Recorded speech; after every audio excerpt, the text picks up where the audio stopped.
Bienvenido a la presentación de audio de fuente principal de Choosing Life de David Kelly. En el seminario de verano de 1999 del Centro Objetivista, David Kelly ofreció este análisis inspirador del debate teórico objetivista de larga data sobre si uno debe elegir vivir porque la vida es un valor, o si la vida es un valor porque uno elige vivir. El Dr. Kelly desentraña lúcidamente este rompecabezas filosófico y pasa a examinar lo que este tema abstracto significa concretamente en nuestras vidas reales como individuos. El Dr. Kelly explora la importancia que tiene para nosotros encontrar un significado en la vida y las terribles consecuencias de perderlo. Encontramos significado, argumenta, a través de los propósitos primarios que dan forma a nuestras vidas y a través del logro y la experiencia como elementos de propósito. Volviendo en su sección final al tema del compromiso, el Dr. Kelly muestra cómo nuestros propósitos pueden ser amos tiránicos a menos que los elijamos, y encuentra la experiencia de la elección en nuestra renovación diaria de nuestros compromisos con nuestros valores más personales. Filósofo, profesor y escritor de renombre nacional, David Kelly obtuvo su doctorado en filosofía en la Universidad de Princeton en 1975. Desde entonces, ha enseñado filosofía y ciencias cognitivas en Vassar College y Brandeis University, y es el fundador y director ejecutivo del Objectivist Center en Poughkeepsie, Nueva York. Los libros del Dr. Kelly incluyen La evidencia de los sentidos, El arte del razonamiento, El individualismo sin restricciones y Una vida de los propios derechos individuales y el estado de bienestar. Un popular conferencista e invitado a un programa de entrevistas, recientemente apareció en el especial de noticias de ABC-TV Grid. Mi moralidad. La moralidad de la razón está contenida en un solo axioma: la existencia existe, y en una sola elección de vivir. El resto procede de estos. Con estas palabras, un John Galt encogido de hombros anuncia la nueva moralidad que Indrand ofreció al mundo. Hoy quiero hablar con ustedes sobre la naturaleza de esta elección, su papel en la filosofía moral del objetivismo y en nuestras vidas individuales como personas individuales. Ahora, para aquellos que están bien versados en la teoría objetivista, la elección de vivir es un concepto familiar, pero aún así, parece remoto. Es relevante solo para alguien que está pensando en suicidarse. Ese no parece un lugar muy prometedor para comenzar con una moralidad de la vida. Cuando el resto de nosotros tomamos esta decisión, ¿y cómo lo hacemos de una vez por todas y luego nos ocupamos de los asuntos de la vida? Hay muy poco en la literatura objetivista que aborde estas preguntas. Algunos escritos dispersos sobre el papel teórico de esta elección, y nada que yo sepa sobre su significado práctico. Sin embargo, creo que tiene un significado práctico, de vital importancia. Así que quiero comenzar hoy a comprender cuál es la naturaleza de esta elección de vivir y su papel en el objetivismo como una filosofía para vivir.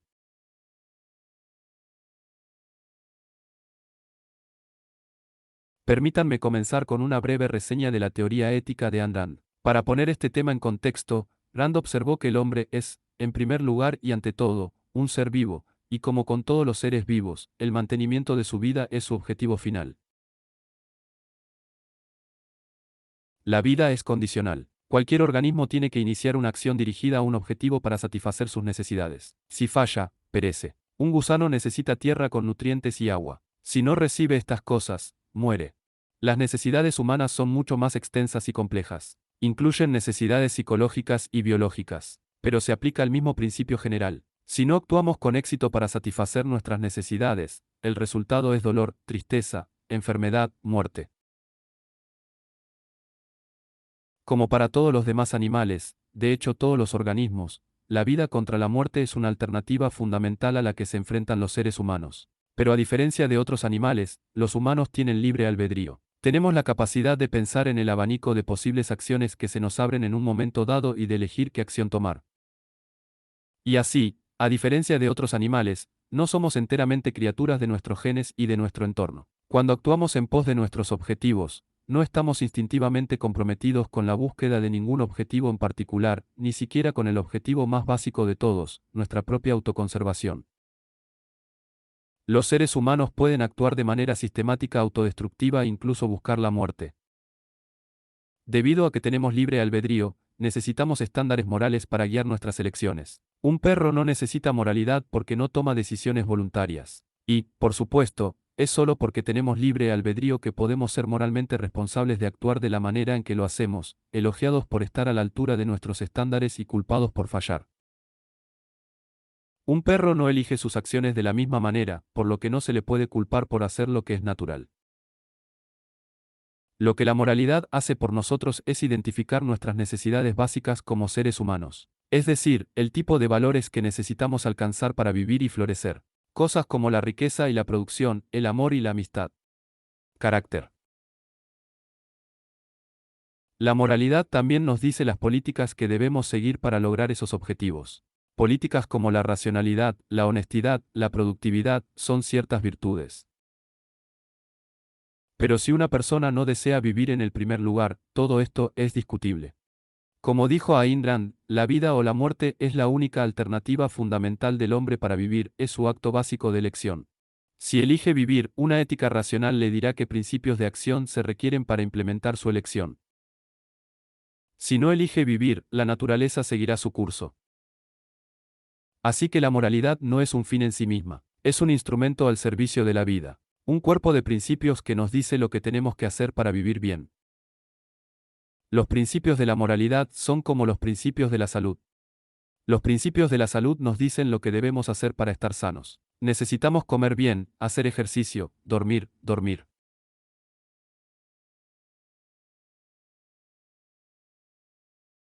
La moral nos lo dice. La moralidad nos dice que si queremos vivir, debemos alcanzar ciertos valores y seguir ciertas políticas. Pero en ambos casos, los principios son hipotéticos. Se basan en un gran sí. Los principios de la buena salud se aplican solo si deseamos estar sanos, y los principios de la moralidad se aplican solo si deseamos vivir. Ahora, esta doctrina de que la moralidad comienza con una elección ha planteado una paradoja para aquellos que han tomado un objetivismo interesante como filosofía teórica. Quiero discutir la paradoja porque creo que tiene una solución y es hora de dejar el asunto en paz. Pero un objetivo mucho más importante es comprender lo que significa este tema en la práctica, lo que significa en nuestra experiencia cotidiana. Quiero reflexionar con ustedes sobre la relevancia de la elección de vivir por las cosas que dan sentido a nuestras vidas como individuos, y por los desafíos que enfrentamos a medida que buscamos la realización y la felicidad.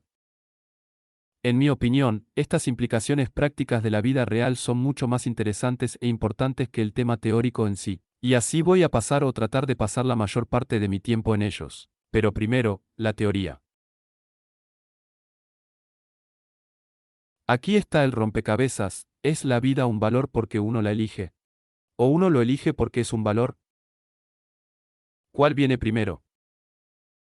Podemos afirmar esto en términos de dos hipótesis rivales, dos puntos de vista u opciones rivales.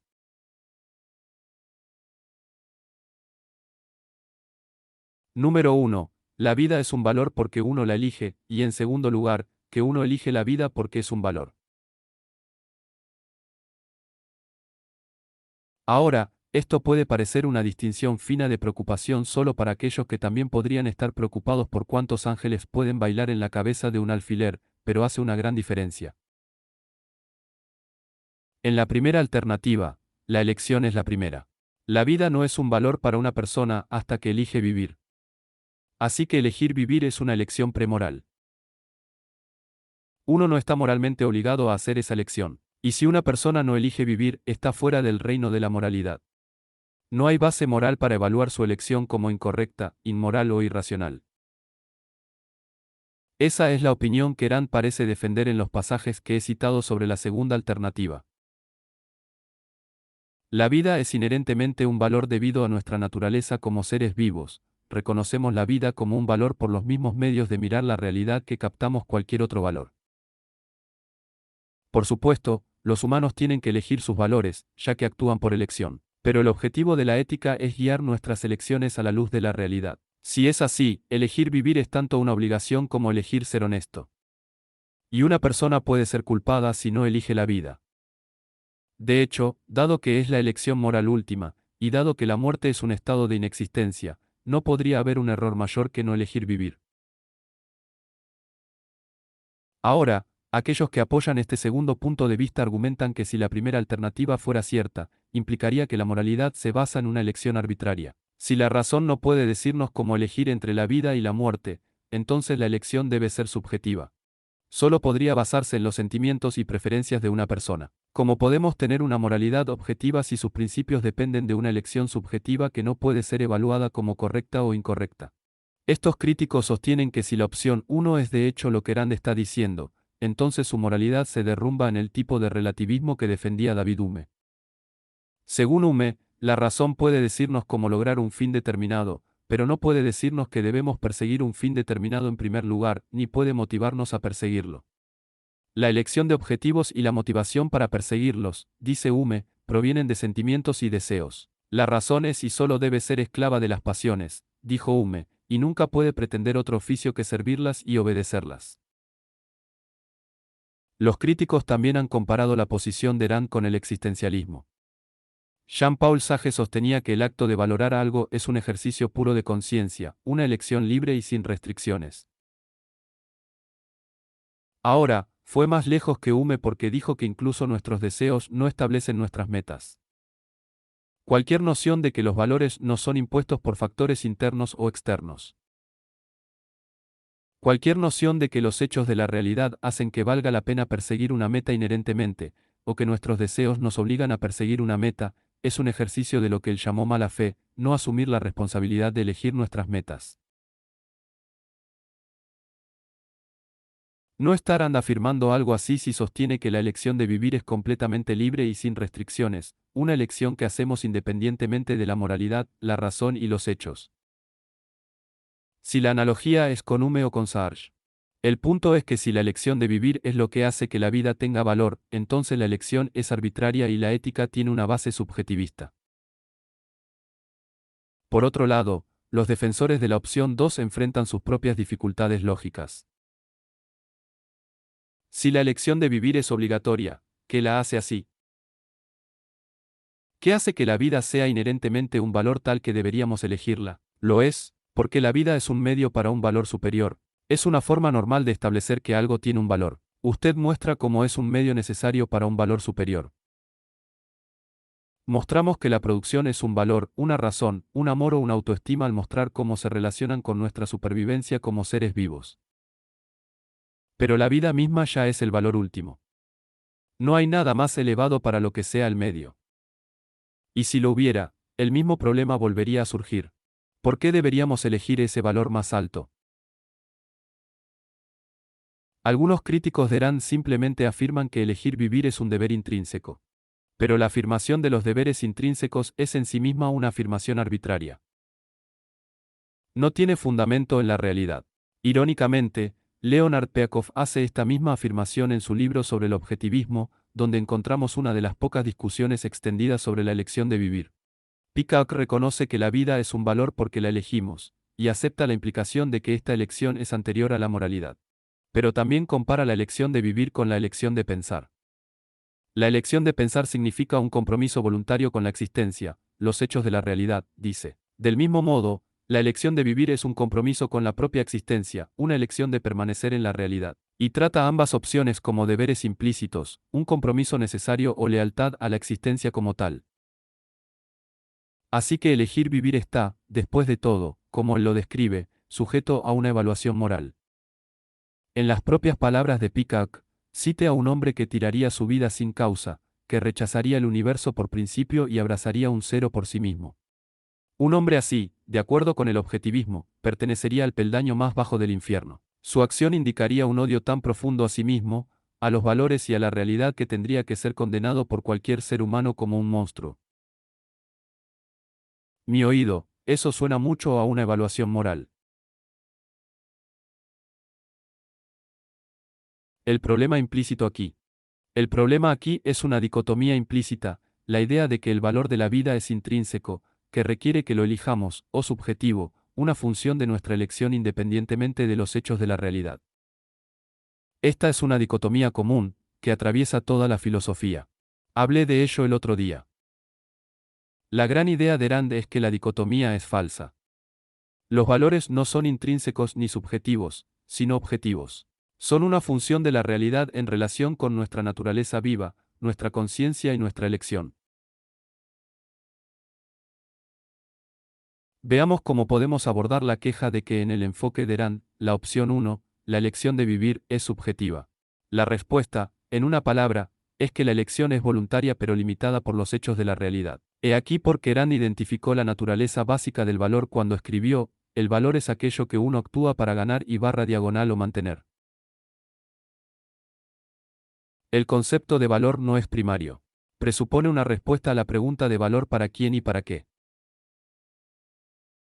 Presupone una entidad capaz de actuar para lograr un objetivo frente a una alternativa. Ahora podemos resumir su análisis en términos de 3 puntos. Primero, el valor de la declaración es lo que uno actúa para ganar y barra diagonal o mantener. En segundo lugar, que el valorador debe ser capaz de iniciar una acción hacia la meta, y en tercer lugar, que el valorador debe enfrentar una alternativa. Lograr el objetivo debe conferir algún beneficio y no lograrlo debe imponer alguna pérdida. Lograr la meta o no lograrla debe marcar la diferencia. Ahora, con respecto a 2, Rand observó que solo los organismos vivos son capaces de iniciar acciones dirigidas a objetivos en contraposición a las rocas, los ríos y otras cosas inanimadas. Con respecto a 3, observó que la vida frente a la muerte es una alternativa fundamental a la que se enfrentan los seres vivos porque es la alternativa de existir o no existir de la que no se puede ser más fundamental. Entonces, a la luz de los puntos 2 y 3, la vida de un animal es lo único que podría ser un valor máximo para él. Cualquier otro valor, desde la comida y el agua hasta el juego y el afecto, es un valor solo en relación con la alternativa más fundamental de existir o no existir, sobrevivir o morir. Y eso también es cierto para los seres humanos. Una gama mucho más amplia de cosas puede ser útil para nosotros. Debido a nuestras habilidades para razonar, producir, imaginar, jugar, relacionarnos con los demás, podemos perseguir una amplia gama de cosas que otros animales no pueden: arte, filosofía, amor romántico, senderismo, películas, juegos de computadora, chismes y un millón de otras cosas. Pero si preguntamos qué hace que estas cosas sean valiosas, si son objetivamente valiosos, tenemos que identificar la diferencia que marcan en nuestras vidas, las consecuencias de lograr o no lograr estos bienes. Y debemos rastrear las consecuencias hasta la alternativa fundamental de la vida o la muerte. Los hechos sobre el valor que se resumen en los puntos 2 y 3 son hechos de la realidad. No están sujetos a nuestra elección. Si somos racionales, tenemos que aceptarlos como hechos de la misma manera que aceptamos el hecho de que el agua corre cuesta abajo.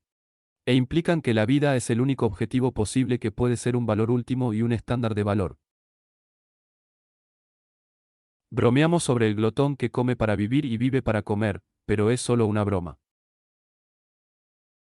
Comer no puede ser un fin para el que la vida es simplemente un medio. Porque la diferencia que la comida hace con el hambre o la satisfacción es significativa solo en relación con la vida. Y si uno come sin hacer referencia a la vida, ignorando la salud, entonces, como dice Rand, la naturaleza seguirá su curso. Así que estamos limitados por los hechos de la realidad. Pero no lo olvidemos, la observación básica sobre el valor es aquello que uno actúa para obtener. Si un animal no persigue un objetivo en particular, entonces obviamente no valora ese objetivo. Y no hay base para decir que la meta es un valor. Los valores y la valoración, el objetivo y la acción dirigida al objetivo van de la mano como dos aspectos de un solo fenómeno.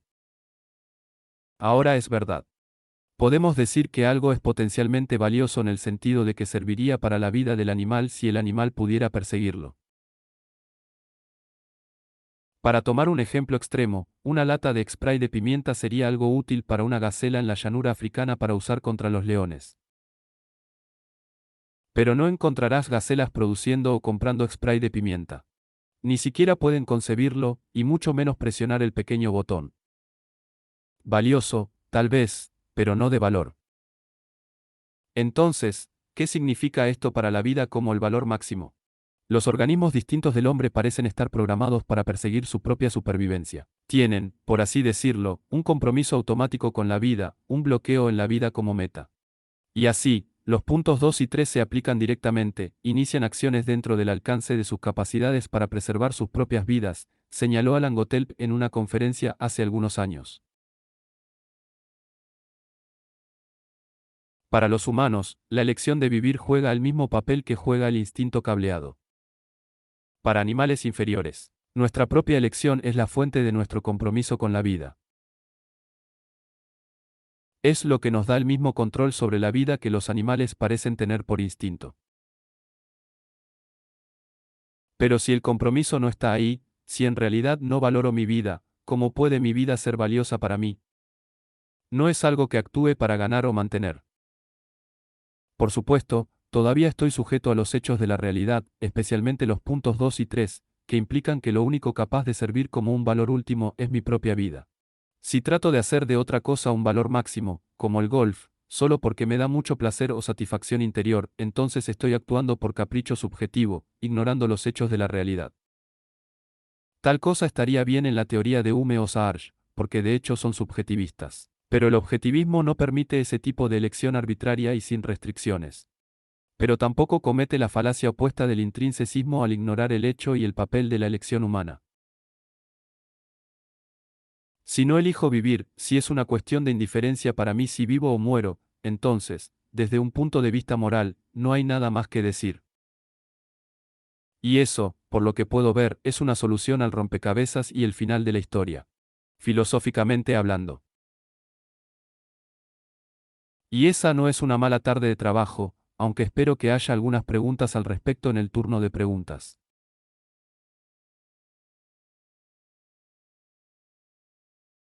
Tengo algo de experiencia con este tema, pero creo que el tema teórico que he estado discutiendo es de gran importancia filosófica para comprender y validar la ética objetivista. Pero también simpatizo con aquellos de ustedes que se preguntan qué tiene que ver toda esta teoría con algo real, algo de importancia para su vida. Hemos estado respirando aire muy fino durante los últimos 15 minutos. Bajemos de la montaña ahora y consideremos lo que todo esto significa en términos prácticos. Aunque he defendido un lado de la cuestión teórica sobre el otro, he defendido la opción 1 sobre la opción 2 por motivos teóricos. Creo que ambos transmiten verdades importantes sobre la vida tal como la vivimos. Hay una verdad real e importante en la idea de que elegimos nuestras vidas porque son valores para nosotros. Ese valor radica en el significado que nuestras vidas tienen para nosotros como individuos. El compromiso de una persona con la vida proviene de un compromiso que hace que valga la pena vivir su vida. Entonces, el primer tema que quiero discutir con ustedes es el significado de la vida. Al mismo tiempo, hay una verdad real e importante en la idea de que la vida es un valor porque la elegimos. Lo que esto significa en términos prácticos es que la felicidad depende de experimentar nuestros compromisos como valores elegidos que perseguimos libre y alegremente como expresiones de nosotros mismos, en lugar de como deberes impuestos por las circunstancias o la necesidad.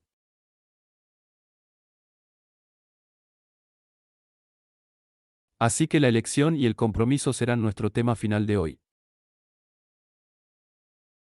Ahora, el significado de la vida, que dije con arrogancia que discutiría, ha sido una pregunta perenne en religión y filosofía, que se remonta a los griegos. Es una pregunta que prácticamente todo el mundo entiende y con la que lucha en un momento u otro. Si te pregunto qué le da sentido a tu vida, qué hace que valga la pena vivirla, ¿entiendes lo que te estoy preguntando? Es posible que le resulte difícil responder. Tal vez no pueda responder todavía porque todavía estás buscando, pero si sabes, al menos intuitivamente de lo que estoy hablando. Sin embargo, en la teoría objetivista, esta pregunta no debería tener ningún sentido. La vida es el valor más elevado, el valor último, el fin en sí mismo. Todo lo demás sirve como un medio para ello. Entonces, ¿cómo puede algún otro valor hacer que valga la pena vivir la vida? ¿No implica eso que ese otro valor es más alto que la vida en la cadena de medios y fines? Ahora, esta no es una paradoja difícil de resolver, pero la resolución es, creo, muy importante de entender. La mayoría de las cosmovisiones religiosas y muchas seculares han sostenido que el significado de la vida proviene de algún valor superior. Para las religiones tradicionales, una vida humana es significativa solo si se vive al servicio de Dios. Sin Dios, nuestras vidas están vacías y sin sentido. En el frente secular, las cosmovisiones comunitarias y colectivistas sostienen que ganamos significado en nuestras vidas al servir a la comunidad, a la sociedad, a la raza dominante, a la victoria del proletariado o lo que sea.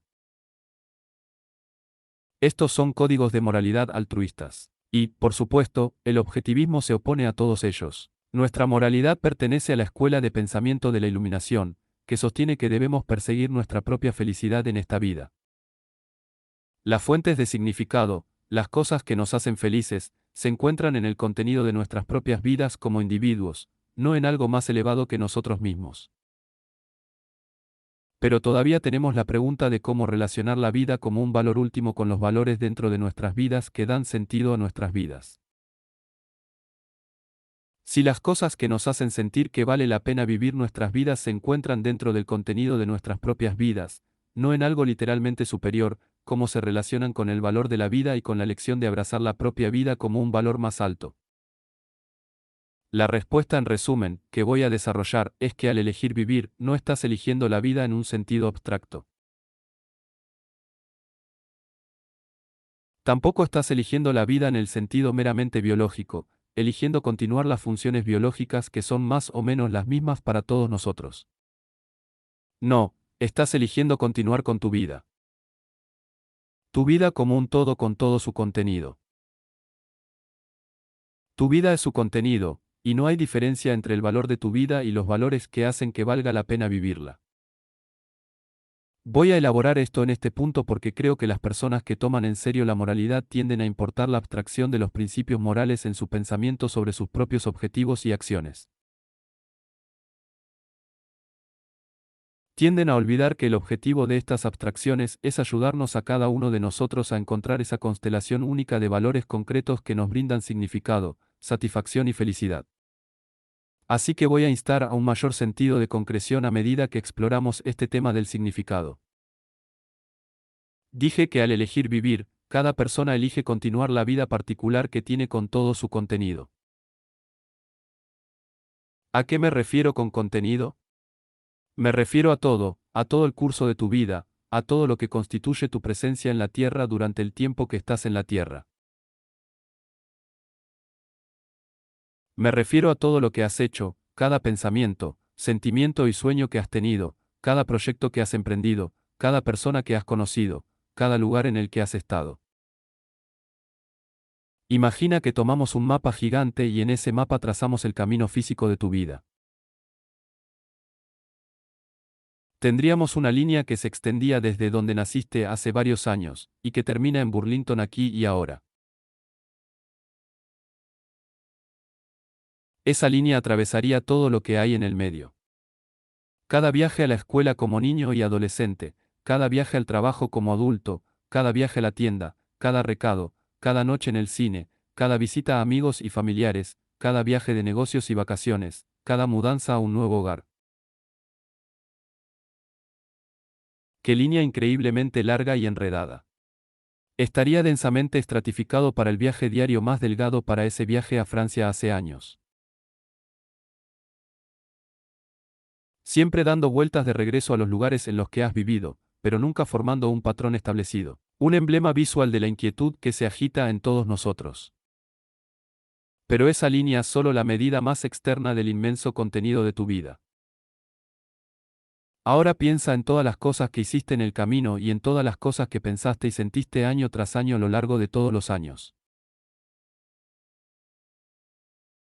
Piensa en un momento de tu infancia en el que jugaste con un amigo. Piensa en un maestro que te ayudó. Piensa en un matón que te asustó.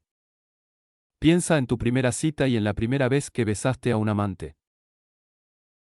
Piense en su primer trabajo y el primer cheque de pago que recibió. Si estás casado, piensa en tu boda. ¿Dónde estaba? ¿Quién estaba allí? Piense en un acuerdo comercial que le dio un sentido especial de orgullo, o un escrito, o un programa que escribió, o cualquier otro triunfo.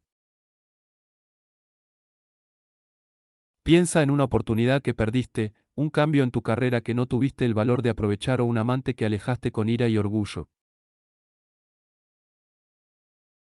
Piensa en la primera vez que lees una novela de Ayn Rand. ¿Cuál fue tu respuesta?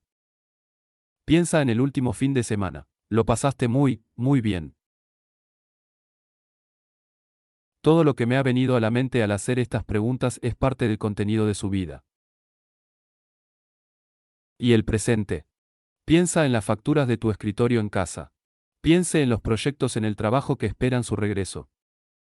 Si tienes hijos, ¿qué es lo que más te gusta de cada uno de ellos? ¿Qué es lo que más le preocupa de su educación? ¿Estás contento con tu trabajo? ¿Qué es lo que más te gusta de ella? ¿Y tu casa? Piensa en las personas con las que socializas. ¿Cómo pasas el tiempo con ellos? ¿A quién echarías de menos si te mudaras? Y luego está el futuro, el resto de tu vida. Por supuesto, aún no ha sucedido. Aún no lo has vivido, por lo que aún no es parte del contenido de tu vida. Pero incluso ahora, su vida incluye sus pensamientos y sentimientos sobre el futuro. Ya estás asentado en una carrera. ¿Planeas quedarte o probar algo nuevo? ¿Quieres una carrera en el primer lugar? ¿Esperas quedarte donde vives ahora? ¿Qué tipo de cosas sobre ti te gustaría cambiar? ¿Qué habilidades o conocimientos quieres adquirir? ¿Qué hábitos te gustaría romper? ¿Qué miedos necesitas conquistar? Podría hacerte 1000 preguntas más como estas. Todavía no empezaríamos a agotar el contenido de tu vida. Pero entiendes la idea. Ninguno de ustedes ha trazado el mismo camino a través de la vida en el mapa gigante que describí, y ninguno de ustedes ha respondido a mis preguntas de la misma manera. La elección de vivir, de la que hablé en el resumen anterior, realmente significa la elección de continuar su vida con el contenido que tiene. Esa es la única vida que puedes elegir. Por supuesto, puedes cambiar de dirección. Tienes un campo abierto de posibilidades frente a ti. Algunos que se ciernen sobre ti porque aprovechan los sueños de toda la vida, otros que brillan débilmente en tu horizonte. Pero también estas posibilidades, tal como las conciben, forman parte del contenido de su vida, del significado de su vida. Las cosas que hacen que valga la pena vivir tu vida se encuentran en ese contenido. Pero donde obviamente no todo en el contenido de nuestras vidas es de igual importancia. Donde en toda esta masa de memoria y deseo, de acción, pensamiento y sentimiento, encontraremos las raíces del significado. En mi departamento local de vehículos motorizados, hay un letrero en la pared destinado a desalentar la conducción en estado de ebriedad. Se llama 50 razones para vivir y va, globos, helados, abrazos, acción de gracias, flores. Tienen 50. Es muy dulce, pero creo que podemos hacerlo mejor. El objetivismo sostiene que el significado de la vida es una función de nuestros propósitos. Este punto es tan importante que Rand describió el propósito en sí mismo como un valor cardinal, una de las cosas fundamentales que debemos valorar si queremos vivir con éxito y alcanzar la felicidad y mantener la motivación para vivir nuestras vidas, para elegir nuestras vidas. ¿Qué significa valorar el propósito? Para empezar, significa aceptar el hecho de que la vida consiste en una acción dirigida a un objetivo. Significa valorar el propósito es valorar tomar medidas para realizar nuestras metas en lugar de dejar que nuestros deseos permanezcan sin realizarse o a la deriva de forma pasiva. Significa controlar nuestras acciones por los propósitos que tenemos, en lugar de actuar impulsivamente. Ahora, ese es el aspecto básico o de nivel básico o introductorio del propósito. Y no es el que nos concierne aquí, porque se aplica a todos los objetivos y todas las acciones, grandes o pequeñas, triviales o significativas. Pero es el punto de partida desde el que podemos llegar a otro aspecto de la valoración del propósito. El aspecto que sí nos lleva a las raíces del significado. Podemos comenzar con cualquier acción dirigida a un objetivo, sin importar cuán mundana sea, y hacer una serie de preguntas que nos llevarán a una jerarquía de objetivos hasta que alcancemos los valores fundamentales que más nos importan. Por ejemplo, todos ustedes hicieron arreglos de viaje para llegar a Burlington antes del 3 o 7 de julio, o en cualquier fecha que vinieran. ¿Por qué querías ir a Burlington? Querías asistir al seminario. ¿Por qué querías asistir al seminario? Rellene el espacio en blanco. Tal vez usted es un escritor o académico que quiere avanzar en su carrera aprendiendo más sobre los aspectos teóricos del objetivismo. Quizás eres un laico que vino a ampliar tus conocimientos y a estirar tu mente. Quizás viniste a conocer a otras personas que comparten tus intereses. ¿Por qué querías esas cosas? Ahora estamos llegando bastante alto en su jerarquía de propósitos. Porque vas a responder en términos de cosas como el valor que le das a tu carrera, a aprender y mejorar tu mente, a la amistad, a ser parte de una comunidad de personas que comparten tus ideales y convicciones. Ahora, si te pregunto por qué quieres esas cosas, vas a decir, detente ya. No los quiero como un medio para un fin. Para mí, son fines en sí mismos. Cosas que valoro por sí mismas. Cosas que quiero únicamente por la felicidad que me traen. Exactamente. Estas son las cosas que hacen que valga la pena vivir tu vida para ti, que le dan sentido. Y el proceso de preguntas y respuestas que acabo de ilustrar el proceso de ascender en su jerarquía de propósitos al preguntar, ¿qué es un medio para cuál es el método por el cual identifica esos valores fundamentales? Es un proceso que puedes hacer comenzando con cualquier acción que tomes, sin importar cuán concreta o trivial sea, y siguiendo la cadena de medios y termina en la jerarquía. No hay dos personas que lleguen al mismo lugar. Recuerda, estamos hablando del contenido de tu vida como persona individual, no de abstracciones. Y ese contenido es concreto y específico para ti. Incluso si usted y yo encontramos que nuestro trabajo es un objetivo principal y una fuente de significado, su trabajo no es el mismo que el mío. Incluso si eres un filósofo como yo, tengo mis propios proyectos, intereses y estilo particulares en filosofía, y tú tienes el tuyo. Aún así, es interesante notar que los propósitos centrales de los que las personas obtienen satisfacción intrínseca, satisfacción y significado tienden a caer en ciertas categorías. Mencioné el trabajo. Aquí hay una lista más completa. Ciertamente no es exhaustiva, ciertamente no es universal. No todos tienen valores fundamentales en cada una de estas áreas, pero es esencial que tengamos algunos valores fundamentales. Es por eso que el propósito en sí mismo es un valor cardinal. No es suficiente tener un propósito en el sentido de saber lo que estamos haciendo momento a momento. Eso, como dije antes, es el aspecto del propósito a nivel del suelo. Pero el propósito también es un valor cardinal debido a nuestra necesidad humana de significado, propósito y dirección en nuestras vidas. Y eso proviene de los propósitos en la parte superior de nuestras jerarquías. Nuestros valores básicos.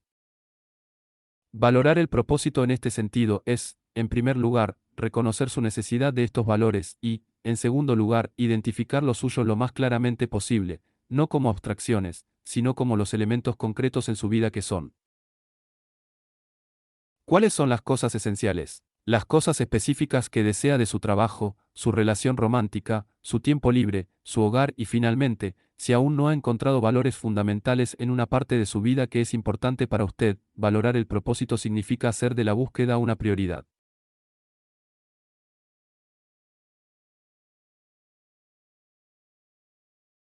Estar abierto a las posibilidades, sí, por supuesto, pero también dispuesto a asumir compromisos. Ahora, creo que podemos obtener otra idea de la forma en que estos valores fundamentales brindan significado a nuestras vidas al distinguir entre el logro y la experiencia como dos polos de acción dirigida a objetivos.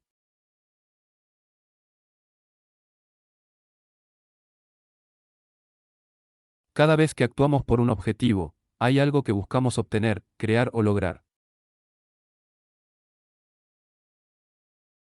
Y para los seres conscientes como nosotros, la acción está motivada por una concepción de por qué es importante que logremos ese objetivo, que produzcamos ese resultado en el mundo.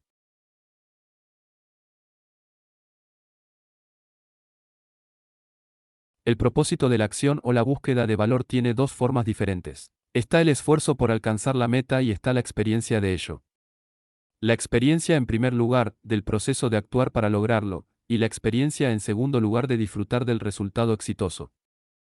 Una diferencia entre estos dos polos de acción es que, como triunfadores, nuestro enfoque está en el objetivo que perseguimos en el mundo, en lo que estamos tratando de hacer, construir o tener en nuestras manos.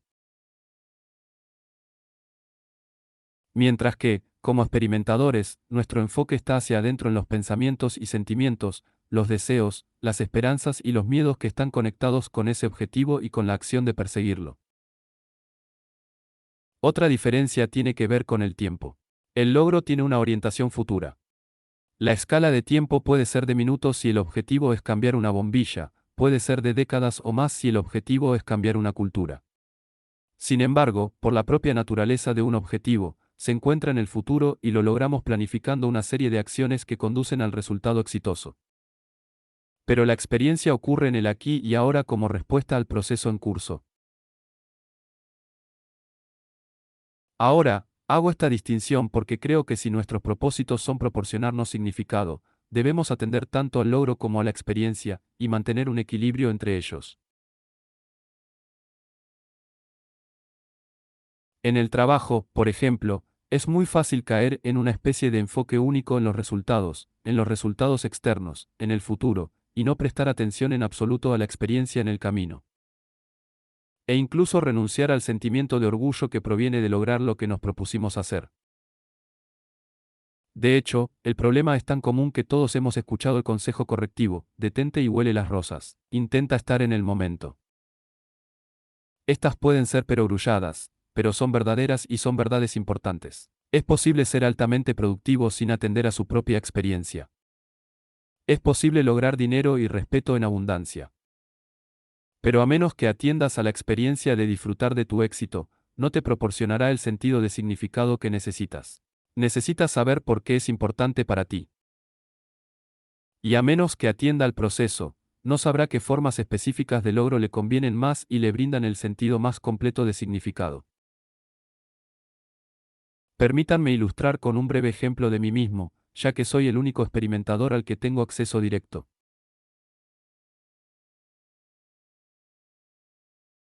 Fui a la escuela de posgrado en filosofía. Me gradué y me convertí en profesora universitaria porque me encanta la asignatura de filosofía. En lo que respecta al tema, tenía intereses muy definidos, objetivos muy definidos, cosas particulares que quería investigar y un conjunto particular de objetivismo de ideas que quería promover. Pero mi idea de lo que significaba una carrera en filosofía era bastante abstracta. Lo asumí en un puesto académico en algún lugar donde enseñaría y escribiría. Así que conseguí uno, enseñé y escribí, y me enorgullecí de lo que logré. Pero tengo que decirte que el proceso de ser académico era otra cosa. Se espera que los académicos se mantengan al día con la literatura en su campo, la mayoría de la cual me aburrió sin sentido. Se espera que identifiquen su disciplina, lo que yo no hice, que asistan a conferencias que odiaba, y que sirvan en comités que adormecen la mente, etc.